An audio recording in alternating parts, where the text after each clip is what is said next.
अस्सलाम वालेकुम, नमस्कार, सत श्री अकाल एंड गुड इवनिंग। मैं हूं अर्ज़ू काज़मी और आप देख रहे हैं पॉइंट ऑफ व्यू। हमें जी जॉइन किया है डॉक्टर अभिषेक मिश्रा साहब ने। बहुत शुक्रिया सर कि आज आप आए। Thank you so much. Thank you Aju ji, always a pleasure to be on your show. आपकी थैंक स्माइल देख यू, के मेरा सारा दिन फ्रेश हो जाता है। Thank you so much. Thank you so much, thank you so much. और आज हम बात करेंगे, एक चंद्रयान तो हो गया, अब चंद्रयान से आगे का भी ये जो है वो जैसे जैसे होगा कोई नया, आप लोग चंद्रयान 4 का भी सुना जा रहा है, उस पर तो खैर हम बात करेंगे बाद में। लेकिन इस वक्त हम बात करना चाह रहे हैं जो आप लोगों ने सन के ऊपर आप लोग ऑब्जर्वेशन के लिए जो है एक लॉन्च किया जा रहा है, लॉन्च कर दिया मेरे ख्याल है। तो आदित्य, या आदित्य, आदित्य, आदित्य, आदित्य सॉरी, आदित्य आदित्य का सॉरी। मतलब आदित्य इन संस्कृत में सूर्य, शम्स। अच्छा, सही। तो बिल्कुल उसके बारे में थोड़ा बताइएगा सर कि ये क्या है और किस तरह से आप लोग इसके ऊपर काम करेंगे।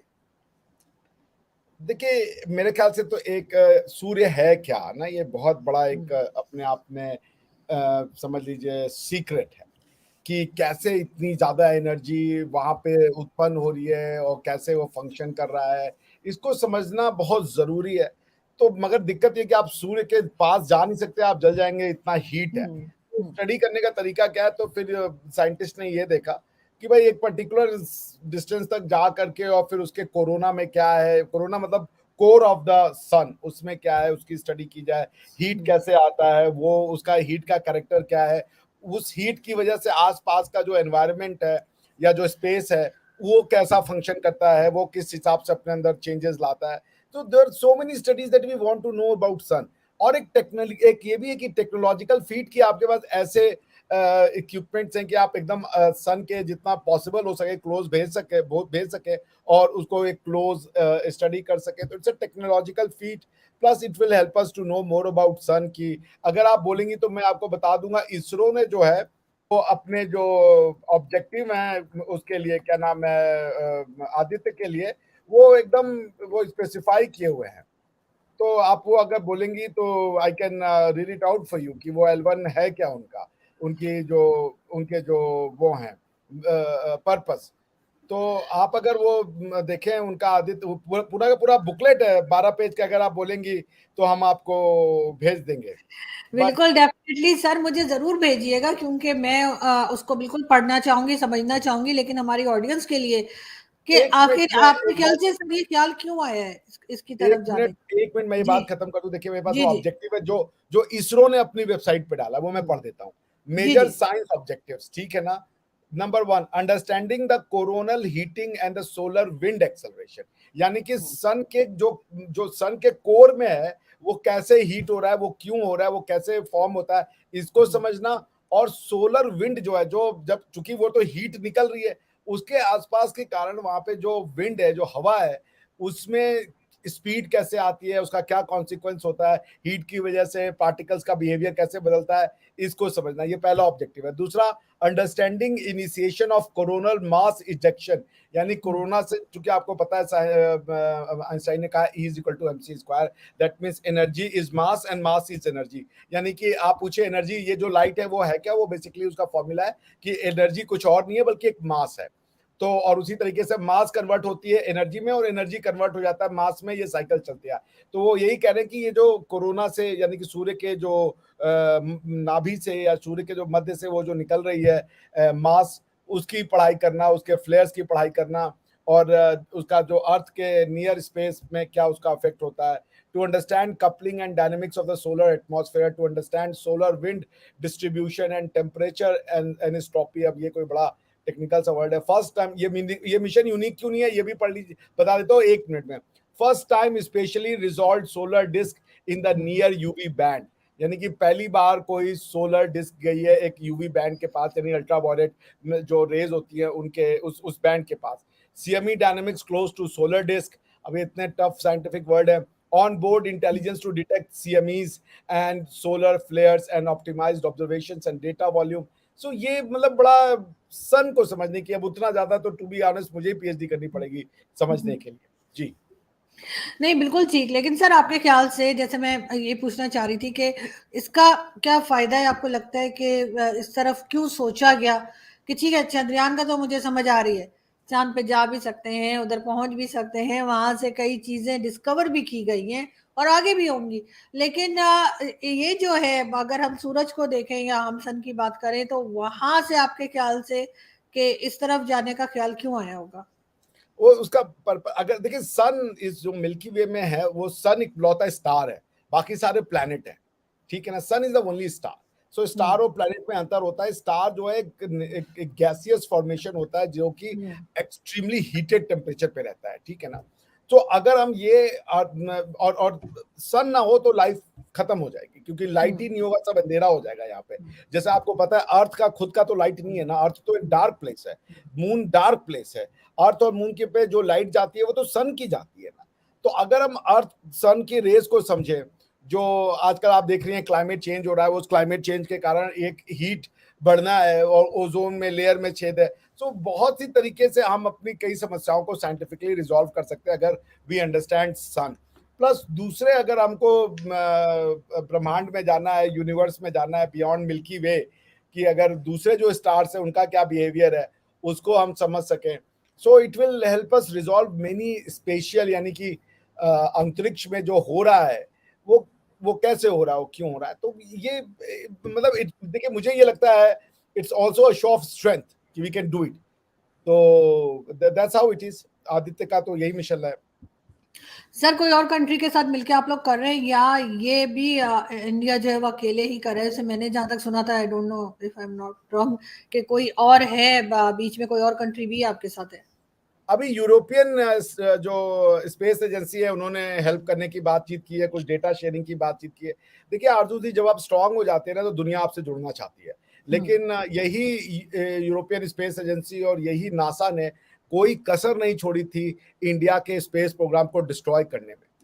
आपने एक मूवी अगर नहीं देखी है तो जरूर देखिएगा, वो रॉकेटरी करके एक पिक्चर है जो आर माधवन साहब ने बनाई है, on a true story of Nambi Narayan. Nambi Narayan साहब इंडिया के बहुत बड़े क्रायोजेनिक इंजन के वो थे, स्पेस मतलब स्पेस क्राफ्ट में इंजन को डेवलप करने के लिए वो काम कर रहे थे। उनको भारत की पुलिस ने, आप विश्वास कीजिएगा, इसरो के साइंटिस्ट को भारत की पुलिस ने घर से उठाया और उनके ऊपर इल्जाम लगाया कि ये पाकिस्तान को इसरो का वो सीक्रेट बेच रहे थे। और हम्म। उनकी जो मार पिटाई करी, जो मार कुटाई करी उनके साथ, उनके हाथ पांव तोड़ दिए, उनको बहुत परेशान किया। अंत में उनको निर्दोष साबित किया सुप्रीम कोर्ट ने। वो सिर्फ इसलिए किया गया था क्योंकि उन्होंने रशिया के साथ मिलकर क्रायोजेनिक इंजन इंडिया में ला दिया था। उससे इंडिया का स्पेस प्रोग्राम 10 साल आगे बढ़ गया था, जो अमेरिकन को सहा नहीं जा रहा था। तो अगर कोई ये समझता है ना कि नासा ने हमें दे दिया और ये कर दिया, नहीं। आपको ये भी बताया, जब चंद्रयान 2 हो रहा था ना, तो चंद्रमा के जो सरफेस है उस पर एक विशेष प्रकार की मिट्टी है। उस मिट्टी का रेप्लिका इंडिया वाले अपने यहाँ बनाना चाहते थे, तो उन्होंने नासा से कहा, चूंकि नासा भेज चुका था तो नासा के पास वैसे सॉयल्स थे, उन्होंने कहा नासा से कि आप हमें दे दीजिए तो हम भी उस लैंडिंग को प्रैक्टिस कर पाएंगे, क्योंकि उस तरीके के सॉयल को नासा ने मना कर दिया। तो हमने फिर अपना बनाया और अपने से ये अचीवमेंट हासिल की।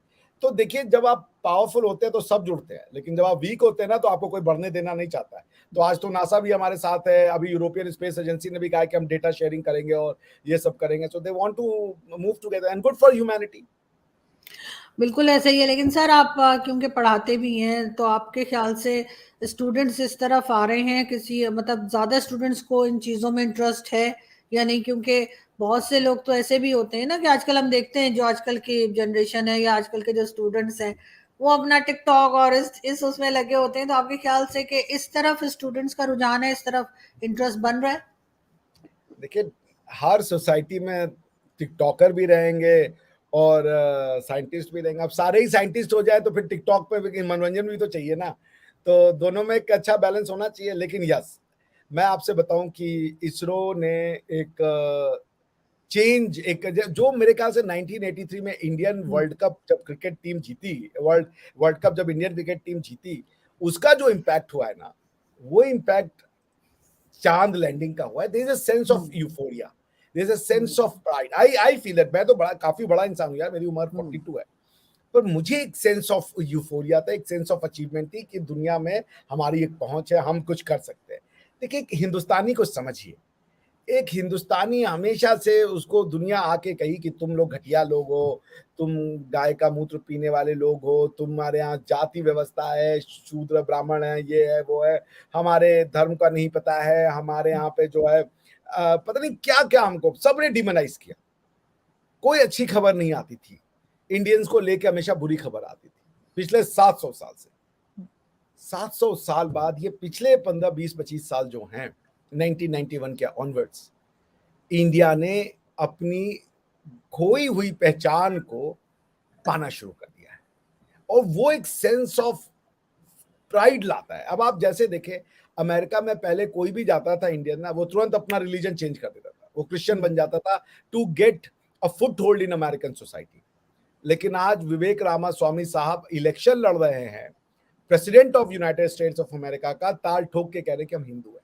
दे are not ashamed of it. There was a time being Hindu was an a matter of shame. ये हमारी कम्युनिटी ने हमें सिखा दिया था। तो एक सेंस ऑफ यूफोरिया है इसमें आरजू जी, ये सच बात है। एक सेंस ऑफ जिसे समझिए मरहम नहीं लगता है, आपको किसी ने बहुत चोट पहुंचाई हो और फिर धीरे धीरे कोई उस पर मरहम लगा रहा हो, तो ये सब ये अचीवमेंट जब इंडियंस को कर रहे, हम पहले से कहते रहे कि हमारी संस्कृति महान है और हमें वो प्रूव। आपको क्या अच्छा देखिए आरजू जी, ये सारे साइंटिस्ट की मैं वो देख रहा था एजुकेशनल क्वालिफिकेशन, आप विश्वास नहीं करेंगे कोई विदेश नहीं गया है। एस सोमनाथ साहब ने उनकी जो इंजीनियरिंग की डिग्री है वो Kollam institute of technology Kerala से ली है, और उसके बाद मास्टर्स की डिग्री उन्होंने इंडियन इंस्टीट्यूट ऑफ साइंस से ली है। सर मुझे हैरत है कि वैसे तो खैर सबसे पहले तो मैं यही कहूंगी कि चंद्रयान के ऊपर ना सिर्फ आप लोगों को बल्कि पाकिस्तान में भी बहुत से लोग ऐसे हैं जो बहुत खुश हैं, और हम बहुत प्राउड फील करते हैं कि आप लोगों ने ये काम कर दिखाया। लेकिन मुझे नहीं पता आप ऐसा क्यों कह रहे हैं कि इंडियंस जो है वो बहुत अपने आप को जो है वो गलत समझते थे, या उनको जो है वो बैकवर्ड समझा जाता था या नहीं, वो रिस्पेक्ट थी। क्योंकि मैंने तो जब से होश संभाला है, मैं तो हमेशा से यही सुनती आ रही हूँ कि आपका एजुकेशन सिस्टम भी बहुत अच्छा है, आपके यहाँ फौज ने भी कभी हुक्मरानी नहीं की सिवाय एक बार जो इमरजेंसी लगाई गई थी, उसके अलावा हम तो हमेशा से तारीफ सुनते आ रहे हैं। और मैं कोई इधर उधर की बात नहीं करी, मैं अपने घर की बात कर रही हूँ, अपने पेरेंट्स की बात कर रही हूँ और अपने फैमिली की। तो कभी भी मैंने तो जो बात जैसे आप कह रहे हैं कि हिंदू होना कोई बुरी बात कही जाती है, मैंने ऐसा कभी नहीं सुना। तो आई एम जस्ट सरप्राइज कि आप ऐसी बात कर रहे हैं। बिकॉज आप बाहर चली गई थी हिंदुस्तान से और आपके अंदर का भारत जिंदा था, तो आपके अंदर वो सॉफ्ट कॉर्नर था। तो बट कौन है हम? यूरोप क्या कहता था हमें? Snake charmers. ये यूरोप के न्यूज़पेपर में आता था, snake charmers, caste system, slavery. ये इंडिया की आइडेंटिटी स्कूलों में पढ़ाई है यूरोप ने अपने स्कूलों में पढ़ाई है। आज भी हमारी वो यही न्यूज दिखाते हैं कि ये स्नेक चार्मर्स है। अभी वो जो न्यूयॉर्क टाइम्स वाला आपने भूल गई, इंडिया को काऊ के साथ जोड़ना उनका ड्यूटी है। तो पॉइंट ये है कि कौन अच्छी न्यूज दिया हमें, किस विदेशी ने हमें अच्छा न्यूज, क्या क्या नहीं कहा गया हमारे लिए। स्नेक चार्मर्स हैं, ये तो घटिया लोग हैं। कोई कह रहा है कि अंग्रेजों ने हिंदुस्तान बनाया, कोई कह रहा है मुगलों ने हिंदुस्तान बनाया, हमारे अलावा दुनिया भर के लोगों ने हिंदुस्तान बना दिया। कोई अच्छी न्यूज नहीं थी। आपके अंदर की भारतीयता जगी थी, इसलिए आप अच्छा सोचती थी, लेकिन बाहर से हमें कोई रिस्पेक्ट नहीं मिलती थी। हमें दुनिया एक अजीब सी निगाहों से देखती थी। कोई अगर अच्छा देखता था तो चैरिटी के नाम पे बस। सर हिंदुस्तान बनाया तो नहीं, ये जिन जिनके अभी आपने नाम लिए, चाहे वो अंग्रेज थे या मुगल थे, उन्होंने तो कब्जा किया था, के जबरदस्ती के कब्जे किए थे हिंदुस्तान पे। हमारी बनाया तो किताबों नहीं में है इन ये नहीं लोगों पढ़ाया, ने। हमारी किताबों में पढ़ाया जाता है कि ये लोग निर्माण। आप सैफ अली खान का स्टेटमेंट सुन लेंगे, मिल जाएगा आपको, क्या अंग्रेजों ने भारत बनाया। ये मानसिकता है हमारे यहाँ के लोगों की। खैर एनीवेज, तो कोई नहीं, बिना हमें हमारे कल्चर को, आप विश्वास नहीं करेंगे, हमारे मंदिरों को तोड़ा, और वो ना ऐसी गंदी हालत में होते थे कि वहां पे लोग दर्शन अपनी आस्था में जाके करते थे, और कोई अगर थोड़ा सा अपनी साफ सफाई और ये ऑर्गेनाइज चीजें जाए तो वो दर्शन भी नहीं करने जाता था, कहते कहाँ यार माथा पच्ची का, फिर भी लोग वहां जाते थे। ये तो मोदी जी ने आके रिवाइवल शुरू किया कि हमारी जो चीजें तोड़ी गई थी उनको हमने रिवाइव करा दी। पॉइंट ये नहीं है सर, ये सच बात है। हमें हमें हमें अच्छा ये देखिए, अंग्रेजों ने ले जाके साउथ अफ्रीका में हमसे क्या, हमें प्राइम मिनिस्टर बना दिया था। साउथ अफ्रीका में ले जाके हमसे प्लांटेशन में काम कराते थे, लेबर का काम करवाते थे, घटिया काम करने का सारी दुनिया में हमें लेके गए। वो सूरीनाम में लेके गए, यूरोप में लेके गए, साउथ अफ्रीका में लेके गए, एज अ लेबर लेके गए। ये बात अलग है कि इन सब जगहों पे अब ये लोग राइज करके टॉप मोस्ट पोजीशन पे आ रखे हैं, बिकॉज ये हमारे खून में था। लेकिन हमें कोई ऐसा तो नहीं था कि हमें आए और लेके गए चलो इंडियन है तो इसको हम अमेरिका ये बना देंगे, प्राइम मिनिस्टर बना देंगे, या कोई ऑफिसर बना देंगे। तो कहते थे ये तो कुल ही है, किसी लायक नहीं है। महात्मा गांधी को वो फर्स्ट क्लास में ट्रेवल कर रहे थे साउथ अफ्रीका में, तो उनको ट्रेन से उठा के बाहर फेंक दिया था। नहीं, हमारी किताबों ने हमें बता दिया तुम राम राम मत कहो, सामने वाला ऑफेंडेड हो जाता है। अभी हमारे यहाँ क्या हुआ कि एक ट्रेन में हलाल सर्टिफिकेट का कोई फूड था, तो एक इंडियन ने ऑब्जेक्शन किया कि भाई हमें हलाल सर्टिफिकेट क्यों खा रहे हो। हमारे पाकिस्तानी दोस्त ने कहा कि देखिए आपका कितना मुस्लिम फोबिया। हमने कहा भाई हम क्यों दे हलाल सर्टिफिकेट का, भाई तुम ये हलाल इकोनॉमी क्रिएट करके हमको ही कल को हलाल करोगे कि ये तो गलत लोग है, ये खत्म करो। मतलब हम मैं कजाकिस्तान में था, एक मंदिर नहीं था, और एक मंदिर जो था वो भी तोड़ दिया था उन्होंने, डिस्पाइट कि वो सेक्युलर लैंड है। तो पॉइंट ये है कि आप हमें हमारे हिसाब से जीने दें। लोगों ने हमें कहा ये गाय का मूत्र पीने वाले लोग हैं, ये घटिया लोग हैं, ये शूद्र अनटचेबिलिटी प्रैक्टिस करते, दुनिया भर की चीजें हमारे बारे में फैला दी। तो हम अच्छा नहीं सोचते थे अपने आप, हम दबे डरे रहते थे। लेकिन ये 1991 ऑनवर्ड जब से इकोनॉमिक रिफॉर्म शुरू हुआ, India is now a new India, truly a new India, confident India. और उसका देखिए किस्मत भी देखिए आरजू जी, ब्रिटेन का प्रधानमंत्री इंडियन, गूगल का हेड इंडियन। इससे आप समझते हैं, इससे हमें ये लगता था ना, जब मैं बच्चा था तो मैं देखता था यार हमारे यहाँ क्रिकेट टीम का हमेशा कोच जो है वो विदेशी आता है साला। हमने कहा हमें तो कोई कोच के रूप में नहीं बुलाता है कि इंडियन का ब्रिटेन का कोच इंडियन हो, लेकिन हम हमेशा बुलाते हैं। बात तो हमारे में रहती थी, इसका मतलब है कि हम सुपीरियर मानते हैं उनको। लेकिन अब देखिए, अब जब मैं देखता हूँ कि यूके का प्राइम मिनिस्टर इंडियन, तो मेरे आंसर हो गया क्वेश्चन जो मेरे दिमाग में था कि यार ये तो प्राइम मिनिस्टर भी हम बन सकते हैं। अब जब गूगल को हेड करने वाला इंडियन, तो हमारी आप साथ सीना तोड़िए सोचिए। और जब अब हम रशिया भी नहीं लैंड कर पाया, जापान भी नहीं लैंड कर पाया, इजराइल भी लैंड नहीं कर पाया, और हमने लैंड करके दिखा दिया, तो देखिए आप अपनी संस्कृति से तो गौरवान्वित होंगी ना। और हमारी संस्कृति और आरजू जी आपकी संस्कृति तो एक है, हम लोग तो एक है। मैं तो यही मानता हूँ कि आप भी हमारा ही अंश है, आपके बिना मधुर है। तो दिस गिव्स बिल्कुल ऐसे है सर। पाकिस्तान में भी बहुत से लोग जिनसे मैं मिली या जिनको मैंने सुना, तो वो बहुत खुश थे इस चंद्रयान 3 के जो मिशन आपका कंप्लीट हुआ है उससे, और सच्चे दिल से थे। इसलिए नहीं कि हमने कोई आपको दिखाना है या हमने आपको बताना है, क्या फर्क पड़ता है हम आपको बताएं या ना बताएं। लेकिन लोग वाकई में बहुत इम्प्रेस हुए हैं, और उन्होंने कहा है, पाकिस्तान में भी कई लोग बात कर रहे हैं, इवन हमारे सेनेटर्स जो हैं वो भी, सेनेट तक में बात हो रही है कि भाई ये लोग वहां तक पहुंच गए और हम क्या कर रहे हैं, हमारे साइंटिस्ट क्या कर रहे हैं और हम क्यों नहीं आगे बढ़ पा रहे। इस तरह के क्वेश्चंस किए जा रहे हैं, और मेरे ख्याल है करने भी चाहिए, क्योंकि जहां पर हमारे यहाँ साइंटिस्ट होने चाहिए थे वहां पर हमने फौजी बिठा रखे हैं। तो ये भी बात की जा रही है।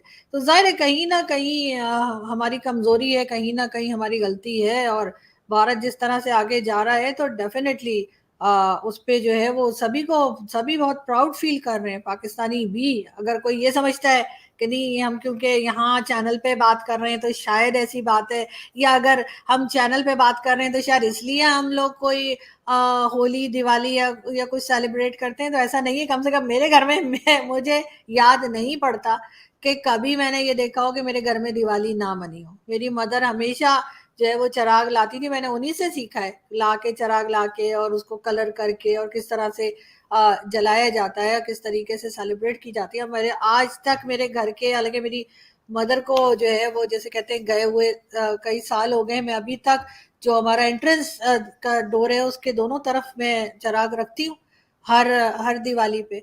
तो सर ऐसा नहीं है, एक जो समझा जाता है ना कि बहुत हम खुद अपने आप को जो है वो अंडर एस्टिमेट करते हैं। जैसे आप कह रहे हैं ना कि लोगों ने ये कहा कि भारत के बारे में या भारत के लोगों के बारे में, चाहे वो किसी भी कंट्री के हों, अंग्रेज हों चाहे कोई अमेरिकन हो, खुद भी तो अंडर एस्टिमेट किया ना भारतीय लोगों ने, आपके ख्याल से या नहीं?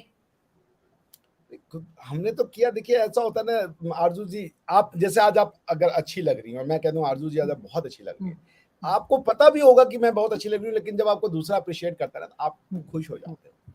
या चाहिए होता है यार लाइफ में ना कि कोई हमारी पीठ ठोक दे, कोई हमारे लिए दो अच्छे बोल बोल दे, बहुत फर्क पड़ता है साइकोलॉजिकल उसका। ना, क्योंकि आप कई बार अपने बारे में श्योर नहीं होते कि मैं कैसा लग रहा हूँ या मैं कैसा इंसान हूँ या मैं इंटेलिजेंट हूँ कि नहीं हूँ। पर कोई ये कह देगा ना आरजू जी आप एक बहुत अच्छी इंटेलिजेंट पत्रकार हैं, आपको बड़ी खुशी होगी, आपको सेल्फ कॉन्फिडेंस मिलेगा। लेकिन अगर मैं लगातार ये कहूँ यार आरजू जी आपको तो ये नहीं पता, आपको तो वो नहीं पता, आप डिप्रेशन में चले जाओगे, क्योंकि लोगों की बातें अफेक्ट करती हैं, ये सच है। हम कितना भी रिजॉल्व हो जाए आरजू जी, लोगों की बातें बहुत अफेक्ट करती हैं। तो इंडिया को लोगों ने अपनी किताबों में बुरा पढ़ाया, अपने सिलेबस में। अच्छा, इंडिया ने किसी की बुराई नहीं की, इंडिया ने कहा कि तुम सब सही हो, और इंडिया को सबने कहा कि तुम गलत हो। तो India was a wounded civilization, इसको बर्बाद करने की, खत्म करने की कोशिश की गई, but it survive because of its resilience. तो अब तो ये जो भारत आ रहा है ना, ये तो हमने तो विश्वास ही नहीं किया था कि हम ऐसा भारत देखेंगे। मैं सच बता रहा हूं, ये एक रिसर्जेंट इंडिया हम देख लेंगे कि दुनिया में इंडियंस का ये मान सम्मान हो जाएगा। और अच्छा, अब गोरे भी मजबूर हैं, क्या करें वो बेचारे, चंद्रयान को झक मार के उनको तारीफ करनी पड़ रही है। नहीं तो वो एक हम सैटेलाइट भेजते थे, कहते थे गरीब लोग हैं यार, बताओ यार ये पैसे बर्बाद कर रहे हैं। नहीं, बिल्कुल सर, अपने काम से जो है वो मनवाया, भारत ने अपने काम से साबित किया, और उसके बाद ज़ाहिर है किसी के पास कुछ कहने के लिए नहीं रह गया। लेकिन यहाँ भी हम यही देख रहे हैं, और हमारी यही दुआ है कि आपका जो नेक्स्ट मिशन हो आप लोगों का, तो वो भी बहुत सक्सेसफुल रहे, और यकीनन पाकिस्तान में जो स्टूडेंट्स हैं, मैं चाहूँगी कि वो भी बहुत कुछ उससे सीखें, ना सिर्फ स्टूडेंट्स बल्कि सभी, लेकिन स्टूडेंट्स स्पेशली, क्योंकि हम भी चाहेंगे कि उसी किस्म के साइंटिस्ट और वैसे ही काबिल लोग जो हैं, जैसे भारत से निकल रहे हैं, वैसे ही पाकिस्तान की तरफ से भी हम सामने ला सकें। Thank you so much sir, आज आपने ज्वाइन किया, बहुत शुक्रिया। Thank you. Thank you.